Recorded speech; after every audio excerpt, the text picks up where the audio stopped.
감사합니다. 우리 서로 인사하겠습니다. 하나님 당신을 사랑하십니다. 다시 오늘도 큰은혜 받으세요. 다시 한번 앞뒤로 인사합니다. 잘 되고 있습니다. 네. 우리가 한 달, 두 달 전쯤에 요한복음 강의를 시작을 했습니다. 중간에 이제 맥주 감사 주일로 저희들이 감사에 관련된 설교를 몇 편 하느냐고 중간에 멈추었다가 다시 오늘부터 요한복음 강의를 시작하도록 하겠습니다. 우리가 이제 몇 주 동안 요한복음 1장에서 12절 1절에서 14절까지 보면서 말씀이신 하나님에 대해서 살펴보았고, 오늘은 이제 제목이 존재의 제일 원인 로고스라는 제목으로 우리 함께 말씀을 나누도록 하겠습니다. 여러분 함께 따라해 보겠습니다. 존재의 제일 원인. 존재의 제일 원인 로고스. 우리가 지난 시간에 한번 오늘 말씀과 연결이 되기 때문에 다시 한번 살펴보도록 하겠습니다. 진정한 나라고 하는 것은 우리의 눈으로 보이는 육체를 가지고 진정한 나라고 하지 않고, 육체 속에 있는 우리의 영혼을 보고 우리가 진정한 나라고 이야기한다. 그래서 우리의 영혼 속에는 생각의 기능이 있고, 그 다음에 느낌의 기능이 있고, 또 결단의 기능이 들어있다라고 말씀을 드렸습니다. 근데 이 육체 속에 있는 영혼이 육체 바깥으로 나올 때가 있는데 무엇을 통해서 나오냐면 사람의 말을 통해서 나온다. 말. 자, 그래서 우리의 말 속에는 영혼이 가지고 있는 생각과 느낌과 또 뭐를 가지고 있어요? 결단을 가지고 있어요. 그래서 사람의 말을 들어보면 저 사람이 무슨 생각을 하는지, 어떤 감정을 가지고 있는지, 앞으로 무슨 일을 할지를 우리가 알 수가 있습니다. 근데 이 말이 그냥 말로 끝나지 않고 다른 사람의 귀를 통해서 다른 사람의 생각과 또 느낌과 결단을 움직일 수가 있습니다. 내가 누군가의 말을 듣고 그 사람의 말에 동조하게 되며 그 사람은 사람이 되는 것이다 라고 말씀을 드렸어요. 기억나시죠? 자, 그 다음에 이제 둘째 하나님이 계신데, 하나님도 뭐가 있냐면 본체가 있으시다. 뭐가 있어요?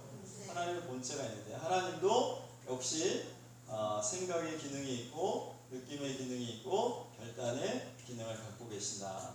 이 하나님이 본체 바깥으로 나오실 때는 말씀을 가지고 나온다고 했어요. 뭐를 가지고 나와요? 그래서 우리가 하나님의 말씀을 들으며 하나님의 뭐를 알 수 있어요? 생각과 하나님의 감정과 하나님의 일하심을 우리가 알 수가 있습니다. 이 말씀이 그냥 말씀으로 끝나는 것이 아니라 사람 속에 들어가서 그 사람의 생각과 느낌과 결단을 주장하게 되며, 내가 하나님의 말씀을 들을 때 하나님의 말씀과 내가 연합이 되며 그 사람을 뭐라고 하냐면 하나님의 사람이다. 하나님의 사람. 여러분 다 오늘 하나님의 사람이 되시길 주님의 이름으로 축원합니다. 자, 하나님만 계신 것이 아니라 마귀도 있다고 했어요. 영적인 세계에는 마귀도 있다. 마귀에게도 본체가 있다. 본체가. 마귀도 역시 똑같이 이런 생각과 느낌과 결단의 기능을 가지고 있고, 마귀도 말을 통해서 역사를 하는데, 이 마귀의 말을 듣고 사람이 그 마귀의 말을 따르게 되면 그 사람의 생각과 느낌과 결단이 마귀의 것이 돼요. 그래서 이 사람을 가리켜서 우리가 마귀의 사람이다. 기억나시죠? 마귀의 사람. 그래서 대표적인 마귀의 사람이 누가 있어요? 성경에 보면 가룟 유다. 예수님이 12 제자를 향해서 말씀하시면서 이 중에 하나는 마귀니라 그랬어요. 이 중에 하나는 마귀니라. 그 한 사람이 가룟 유다였던 것이죠. 자, 가룟 유다가 왜 마귀입니까? 사람의 몸을 가지고 있는데 왜 마귀예요? 그렇죠. 마귀가 가룟 유다에게 예수를 팔려는 생각을 집어넣었다고 그랬잖아요. 가룟 유다가 그 생각을 뿌리쳐야 되는데 그 생각에 동조해야 되지 않는데 가룟 그 생각을 받아들였어요. 자, 그래서 마귀의 생각과 연합이 되면 마귀의 사람이 돼요. 그래서 하나님이 마귀라고 하는 거예요. 예수님 마귀다. 자, 여러분 요한복음 6장 63절 같이 한번 읽어보겠습니다. 요한복음 6장 63절. 요한복음 6장 63절 같이 읽어봐요. 시작. 살리는 것은 영이나 육을 무익하니라. 내가 너에게 이른 말은 영이요 생명이다.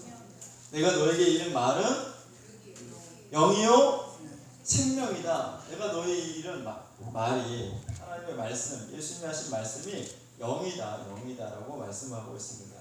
자, 그러니까 바로 이런 원리에 의해서 하나님의 말씀은 그냥 말씀이 아니라 영이다. 영이 바로 그 속에 말이 가지고 있는 생각과 느낌과 결단이 다 들어있기 때문에 내 말이 곧 영이다라고 말씀을 하신 거죠. 자, 이런 말씀을 여러분들이 이제 기억하시면서 이따가 결론 부분에서 다시 말씀을 드릴 건데, 자, 요한복음을 우리가 지금 강의를 하고 있습니다. 요한복음에 대해서 우리가 말씀을 나누고 있는데, 요한복음은 두 배경 아래에서 기록이 되었어요.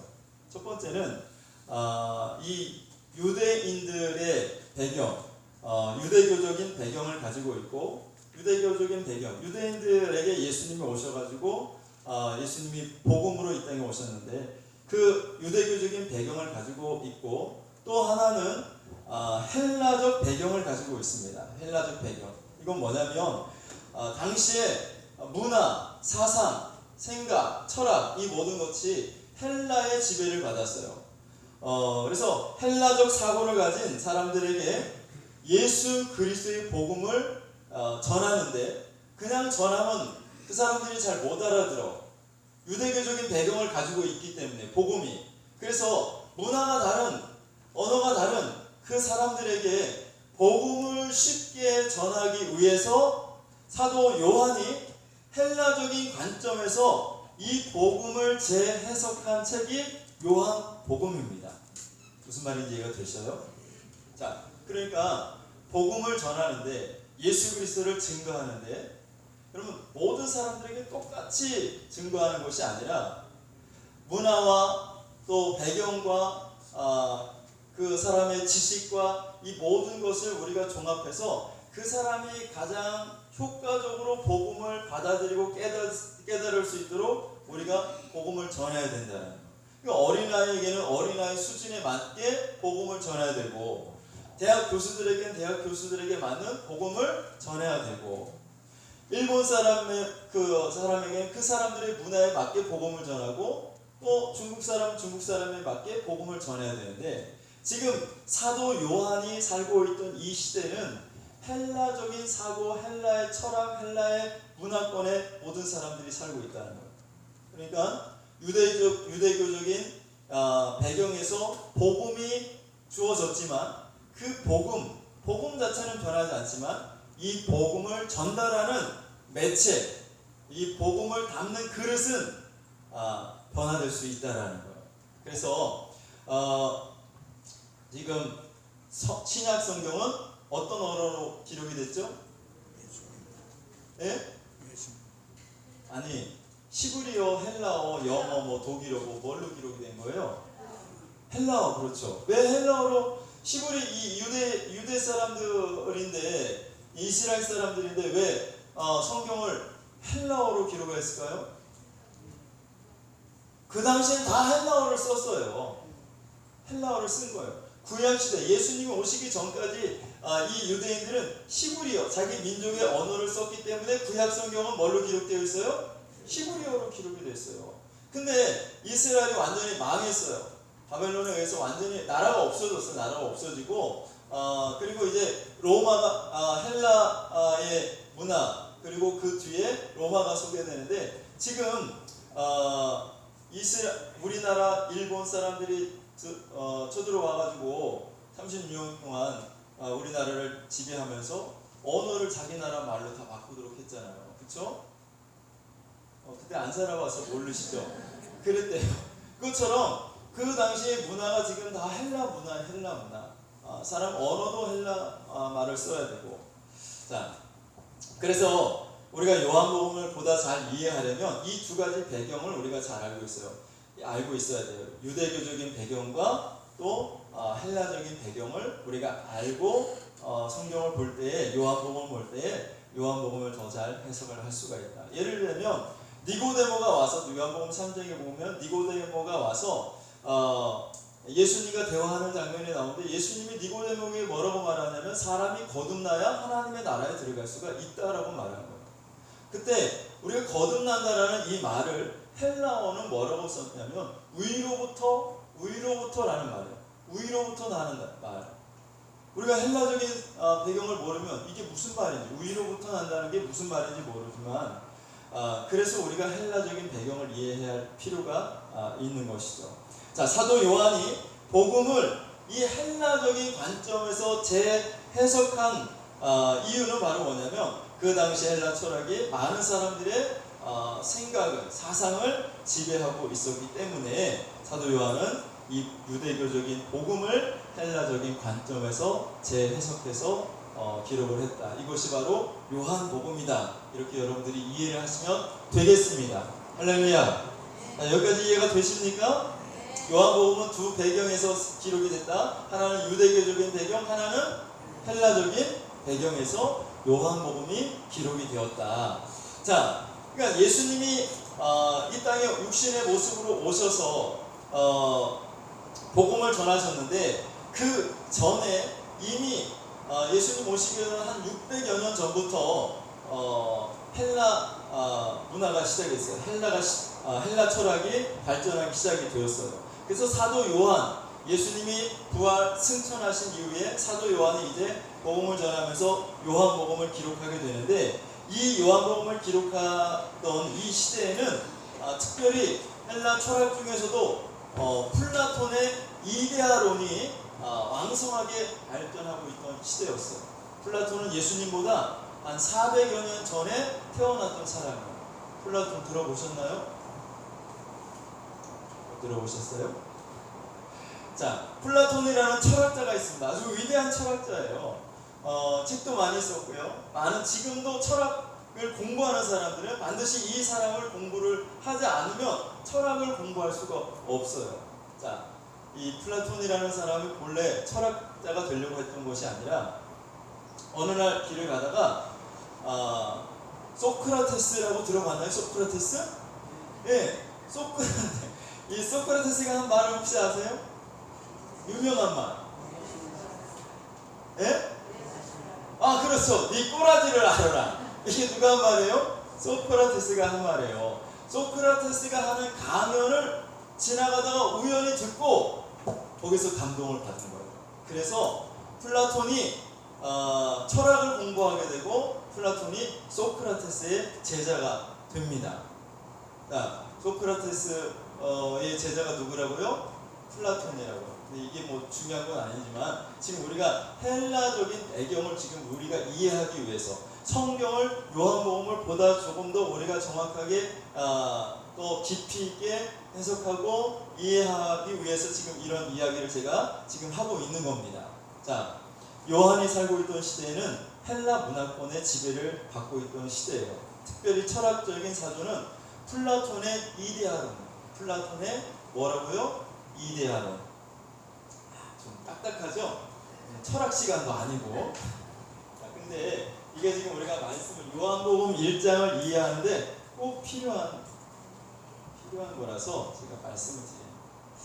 저도 이걸 어떻게 설교를 해야 될지.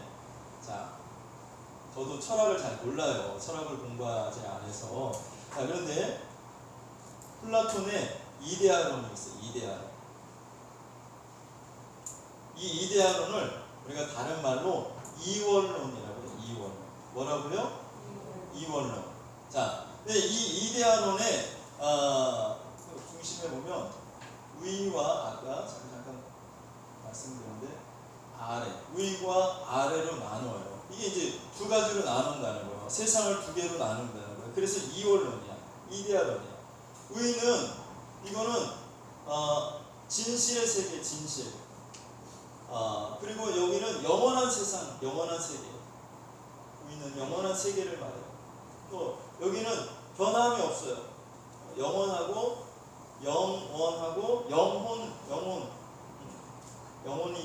영혼의 세상. 영혼. 여기는 참 세상이고 여기는 진짜. 자, 그러면 아래는 뭐겠어요? 여기는 허상의 세상. 허상. 여기는 시간의 세계예요. 시간의 세계. 자, 여기는 영원한 세계라고 했어요. 여기는 물질의 세계. 영혼의 세계가 아니라 물질의 세계. 자, 여기는 가짜 세상. 참이 아니야. 자, 이렇게 세상을 두 구조로 나누었다고 해서 이원론이라고 하는 거예요. 이걸 플라톤은 이데아론이라고 이제 철학에서는 이야기를 하는 거예요. 자, 여기까지 이해가 되시죠? 이 사상, 이러한 생각을 영원한 세상이 있고 영원한 세상이 있지 않다. 그래서 플라톤이 쓴 책 중에서 국가론이라는 책에 보면 동굴의 비유가 나와요. 이거 우리 좀 젊은 청년들은 잘 알 거야. 그쵸? 기억나요? 다 학교 다닐 때 배웠잖아. 까먹었어? 벌써? 동굴의 비유. 거기 보면 동굴 안에 갇혀있는 사람들이 있어요. 동굴 안에 갇혀있는 사람들은 동굴 바깥, 동굴 입구를 보고 있는 것이 아니라 등을 돌려서 동굴 벽을 보고 있어요. 동굴 벽에 뭐가 나타나냐면 입구에서부터 빛이 들어오는데 입구에서부터 사람들이 왔다 갔다 하는 그 그림자를 보는 거예요. 그래서 동굴 안에 그 그림자를 보는, 이건 그림자 세상이에요. 그림자 세상. 그림자. 그리고 여기는 위는 이건 실체. 자, 근데 이 동굴 안에 갇혀 있는 사람들은 실체는 보지 못하고 다 뒤돌아 있으니까 뭐만 봐요? 그림자만 보는 거예요. 그림자. 비춰지는, 벽에 비춰지는 그림자. 근데 그 사람들이 착각하는 건 뭐냐면 그 그림자가 실체라고 생각을 한다는 거예요. 근데 사실은 실체가 아니에요. 실체를 보려면 그 동굴 안에 있는 사람들은 어떻게 해야 돼요? 동굴 바깥으로 나와야 돼요. 그것을 이 철학에서는 구원이다라고 말해요. 그러니까 많은 사람들이 실체를 보지 못하고 영원한 그 세상을 보지 못하고 허구의 세상에서 살고 있다는 거예요. 가짜를 보고 그것이 마치 진짜인 것처럼 생각을 하면서 산다는 거죠. 자, 오늘 여러분들에게 구원이 임하시기를 주님의 이름으로 축원합니다. 자, 이것이 이제 헬라 철학이었어요. 그 당시에 주류를 이루고 있던 플라톤의 이데아론입니다. 자, 그래서 이 철학자들이 모이면 당시에 무슨 얘기를 하냐면 존재의 제일 원인은 무엇일까? 이 세상을 존재하게 했던 제일 원인, 근본적인 그 원인이 그것이 무엇일까? 철학자들이 모여서 이야기를 한 거예요. 또 어떤 철학자들은 빛이다, 빛. 이 세상을 존재하게 했던 첫 번째 원인은 빛이야, 빛. 또 어떤 철학자들은 아니야, 빛이 아니라 바로 물이야, 물. 물이 있어야지. 물이 있어야 생명이 생기지. 그러니까 이 세상을 존재하게 했던 제일 원인은 물이야. 어떤 철학자들은 아니야, 바람이야, 바람. 이 공기가 없으면 안 되잖아. 공기야. 또 어떤 철학자는 아니야, 흙이야. 뭐 이렇게 존재의 원인에 대해서 철학자들이 모이면 항상 이야기하는 것이 존재의 제일 원인이 어디 있느냐, 빛이냐, 물이냐, 바람이냐, 흙이냐, 아니면 불이냐, 뭐 이런 걸 가지고 서로 토론을 한 거예요. 근데 결론이 안 나. 결론이 빛도 철학자들이 빛이라고 주장하는 철학자한테 물어보는 거야. 야, 그러면 빛은 어디서 나왔냐? 그럼 그 철학자가 뭐라고 대답해요? 글쎄, 빛은 어디서 나왔나? 물이라고 주장하는 철학자에게 다른 철학자들이 물어. 야, 그럼 물은 어디서 나왔어? 글쎄, 물 어디서 나왔을까? 그러다가 이 철학자들이 도출해낸 것이 있습니다. 뭐냐면 빛도 물도 또 바람도 흙도 불도 그 이전에 보이지 않는 어떤 힘에 의해서 만들어진 것이다. 이것이 당시 철학자들이 결론을 낸 것입니다. 그리고 어떤 그 보이지 않는 힘, 에너지, 이걸 이름 짓기를 로고스라고 진 거예요. 뭔가 이해가 되십니까? 자, 요한복음 1장 1절 같이 한번 읽어봐요. 요한복음 1장 1절 다시 시작. 태초에 말씀이 계시니라. 이 말씀이 하나님과 함께 이 말씀은 곧 하나님이시니라. 아멘. 아멘. 자, 태초에 뭐가 있었다고요? 말씀. 자, 이 말씀이 헬라어로 지금 신약 성경은 헬라어로 기록이 되어 있다고 했는데 이 말씀이 헬라어로 뭐예요? 하나님. 헬라어로. 그렇죠. 헬라어로 뭐예요? 로고스. 로고스.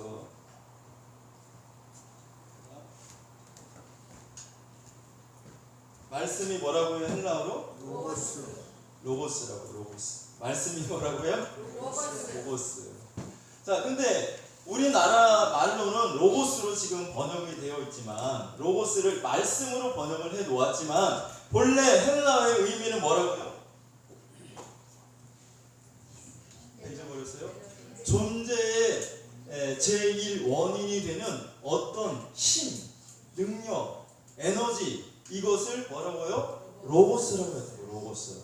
그러면 이 로고스라는 말을 그 본래적인 의미로 쓰려면 태초에 존재의 제1 원인이 되는 힘이 계시느라 이렇게 번역을 해야 되는데 그렇게 번역하면 좀 길고 좀 그런 것 같으니까 이거를 그냥 단순하게 말씀이라고 그냥 번역을 해놓은 거야. 무슨 말인지 이해가 되죠? 말씀이라고. 자, 우리가 말씀이라고 하지만 이 말씀은 본래 헬라어로는 뭐라고요? 로고스. 근데 그 당시 헬라 문화권에 살고 있던 사람들은 로고스 그러면 뭐를 생각했다고요? 존재의 제1 원인이 되는 어떤 보이지 않는 힘, 그것을 로고스라고 얘기했다고요. 이거 되셔요? 자, 그러니까 그 당시에 사람들이 저 아름다운 자연을 봐봐, 저 꽃을 봐, 이 나무를 봐, 이게 존재하게 된 존재의 제일 원인이 뭐지? 라고 물어보면 뭐라고 대답해요? 로고스. 사람들을 봐봐. 이 사람들이 다 어디서 나왔을까? 사람들은 어떻게 생겼을까? 그러면 뭐라고 대답해요? 로고스. 자, 이 온 우주, 저 아름다운 별들을 봐요. 저 별들은 어디서부터 왔을까? 뭐라고 대답해요? 로고스. 이 세상에 존재하는 모든 존재의 제1 원인을 헬라 사람들은 뭐라고 정의했냐면 로고스라고 정의를 한 거예요. 로고스. 이해가 되시죠? 여기까지 이해가 되시죠? 자, 이런 헬라 문화권에 있는 사람들에게 복음을 지금 사도 요한이 전하려고 하는 거예요. 사도 요한이. 자, 근데 신기하게 이제 요한복음을 이제 공부하고 연구하면서 다른 목사님들은 이 요한복음을 어떻게 설교를 하고 어떻게 해석했는지를 살펴보았어요. 그랬더니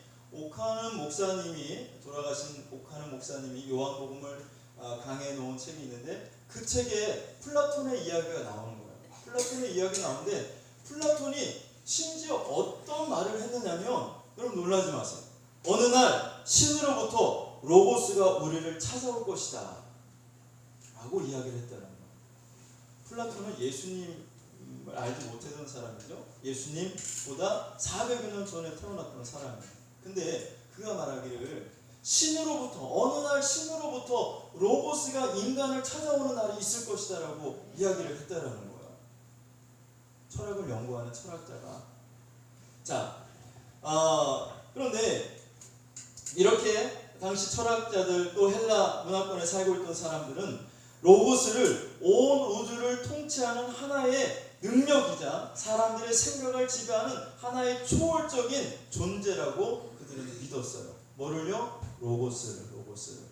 자, 이런 헬라 문화권에 속해 살고 있는 사람들에게 지금 사도 요한이 복음을 전하는 거예요. 복음. 그래서 그들에게 이제 복음을 전하기 시작하는 거예요. 여러분 정말 대단합니다. 여러분 어떻게 로고스라는 말을 만들어냈습니까? 여러분 어떻게 이 세상의 존재의 원인이 로고스라는 것을 여러분 어떻게 발견했습니까? 여러분 정말 대단하십니다 하면서 그들을 막 칭찬해줘요. 그런데 여러분 제가 로고스에 대해서 조금 더 여러분들에게 전해주고 싶은데 여러분 한번 들어보실래요?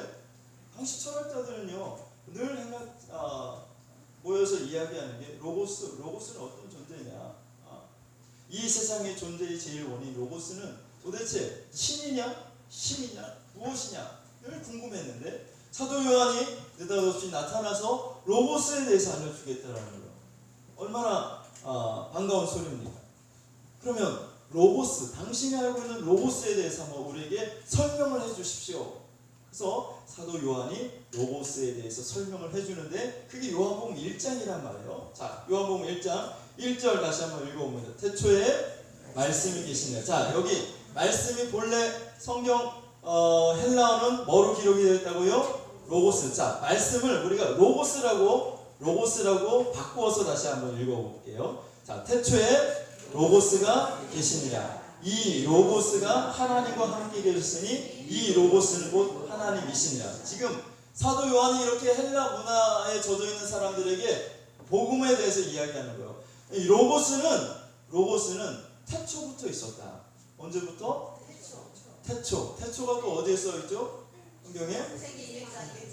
창세기 1장 1절. 뭐예요? 외워보세요. 그렇죠. 태초에 하나님이 천지를 창조하신다. 그 태초와 요한복음 1장 1절의 태초는 좀 약간 달라요. 창세기 1장 1절에 나와 있는 태초는 시간의 시작을 말하는 거예요. 시간의 시작을 태초라고 말했어요. 요한복음에서 지금 말하고 있는 태초는 시간의 과거를 말하는 거예요. 영원 전. 그것을 지금 태초라고 말해요. 그러니까 시간의 과거의 그 끝에 지금 누가 있다고요? 로고스가 있는데 그 로고스가 하나님과 함께 계시는데 그 로고스가 누구라고요? 하나님이시다. 당신들이 로고스를 어떤 신, 알지 못하는 어떤 신이라고 하는데 여러분 그 로고스가 바로 하나님이시다. 그 로고스가 누구라고요?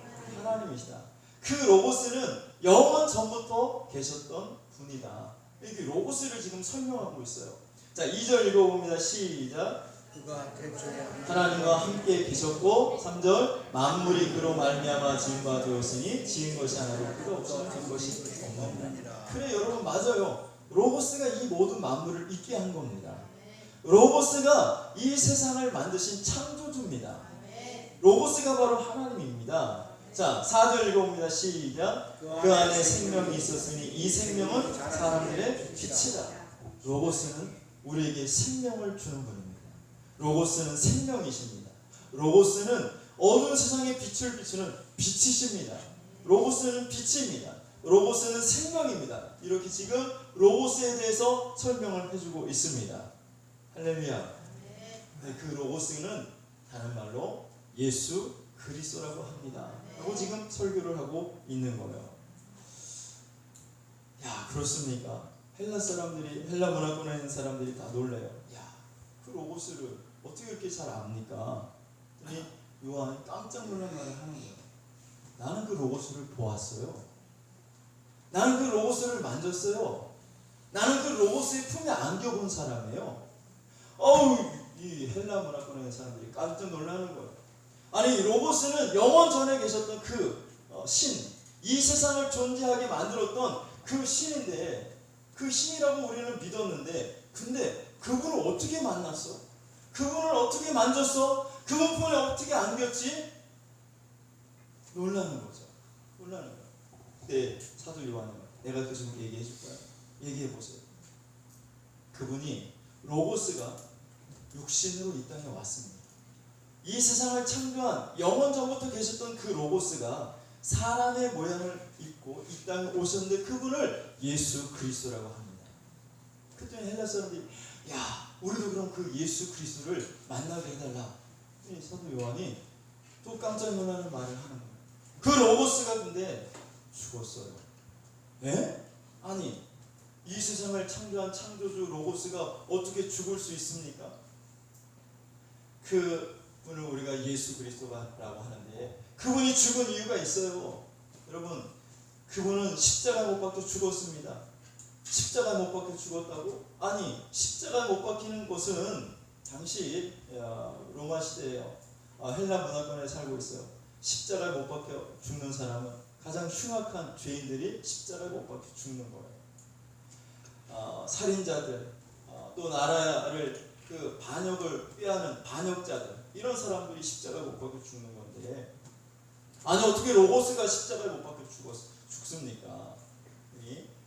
로고스 되시는 예수 그리스도가 십자가에 못 박혀 죽은 이유가 있습니다. 여러분들에게 질문을 하나 할 테니 여러분 솔직하게 대답해 보세요. 여러분들은 죄가 있습니까? 없습니까? 좋습니다. 그래요. 헬라 철학자들이 양심이 있어요.